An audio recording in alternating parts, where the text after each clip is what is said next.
Hi guys, welcome to trip Joy channel. இன்னைக்கு 2024ல ஹிந்தி மொழியில thriller படமா ரிலீஸ் ஆன ரன்வே 34 படத்தோடைய ரிவ்யூ பார்க்க போறோம். வாங்க படத்தோடைய கதையை ஷார்ட்டா பார்த்துடலாம். படத்துல ஹீரோ நேம் விக்ராந்த் கண்ணா ஒரு திறமையான பைலட். அவருக்கு அழகான ஒரு மனைவி, ஒரு பொன் குழந்தை இருக்காங்க.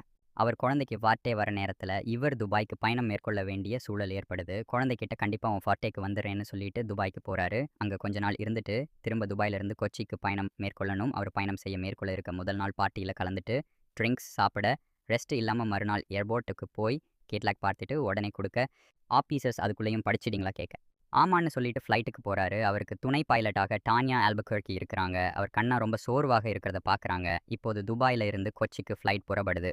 கொச்சியில் ஒரு பெரிய புயல் ஏற்பட இருக்கிற ஃபியூல் வச்சுக்கிட்டு பெங்களூருக்கு போகலாம்னு தானியா சொல்ல கிடைச்ச தவறான அறிக்கையை வச்சு தானியா பேச்சையும் மீறி கண்ணா கொச்சிக்கு பக்கத்தில் உள்ள திருவனந்தபுரத்துக்கு போகிறாங்க.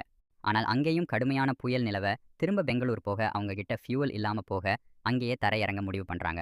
இந்த முடிவுனால ஹீரோ சந்தித்த பிரச்சனைகள் தான் மீதி கதை. இந்த படம் ஆகஸ்ட் 17, 2015 அன்று தோகாவிலிருந்து கொச்சிக்கு ஜெட் ஏர்வேஸ் விமானம் 9W555 சம்பந்தப்பட்ட விமான சம்பவம் மற்றும் தி கேப்டன் ஃப்ளைட் போன்ற பல படங்களால் இந்த படம் இன்ஸ்பயர் ஆகி எடுக்கப்பட்டது. இந்த படத்தை அஜய் தேவ்கன் தான் தயாரித்து இயக்கி ஹீரோவாக ப்ளே பண்ணியிருக்காரு. அவர் சூப்பரான டைரக்ஷனும் அருமையான நடிப்பையும் வெளிப்படுத்தி இருக்காரு. இவர் போக அமிதாப் பச்சன் ஒரு முக்கிய கதாபாத்திரத்தில் நடிச்சிருக்காரு. அவரும் அருமையான பெர்ஃபார்மன்ஸாக கொடுத்துருக்காரு. அவரால் தான் செகண்ட் ஹாஃபாக நம்மளால் ஒன்றி பார்க்க முடியுது. செகண்ட் ஹாஃப் முழுக்க முழுக்க கான்வர்ஷன் மோடில் தான் கதை போகும். ஆனால் நமக்கு போர் அடிக்காமல் பரபரப்பாக தெரிய காரணம் அவரோட அல்டிமேட் பெர்ஃபார்மன்ஸ் தான். இவங்கள் போக பைலட் ஆக ப்ளே பண்ண ராகுல் பிரீத் சிங் ஹீரோவுக்கு, ஒய்ஃப் ஆக ப்ளே பண்ண ஆகன்ஷா சிங், ஆங்கீரா தார், பூமன் இரானி அண்ட் கோ ஆர்டிஸ்டாக நடித்த எல்லோருடைய பெர்ஃபார்மன்ஸும் சூப்பர். இன்டர்வல் பிளாக் இந்த படத்தோட மிகப்பெரிய பலம். நம்ம பரபரப்பின் உச்சிக்கே போயிடுவோம். அப்படி இருக்கும் அந்த சீன்ஸ். இப்படி அந்த சீன் தரிக்க அமர் மோஹைலேவோட பேக்ரவுண்ட் ஸ்கோரும் அசீம் பஜாஜோட சினிமாட்டோகிராஃபியும் தான் காரணம். படத்தில் ஆர்ட் டிபார்ட்மெண்ட்டோட ஒர்க்கும் சூப்பர். இது போக டைலாக் இந்த படத்துக்கு இன்னொரு முக்கியமான பலம்.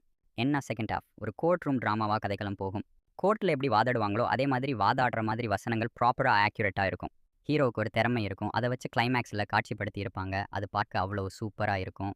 இந்த படம் ஒரு அண்டர் ரேட்டட் மூவி தான். என்னைய கேட்டால் நல்ல த்ரில்லர் படம். மிஸ் பண்ணாமல் பாருங்கள். உங்களை கண்டிப்பாக சாட்டிஸ்ஃபைட் பண்ணும். என் வீடியோ பிடிச்சிருந்தால் ஒரு லைக் பண்ணுங்கள், கமெண்ட் பண்ணுங்கள். ட்ரிப் ஜாய் சேனல் சப்ஸ்கிரைப் பண்ணுங்கள். உங்களை அடுத்த வீடியோவில் சந்திக்கிறேன். பாய்.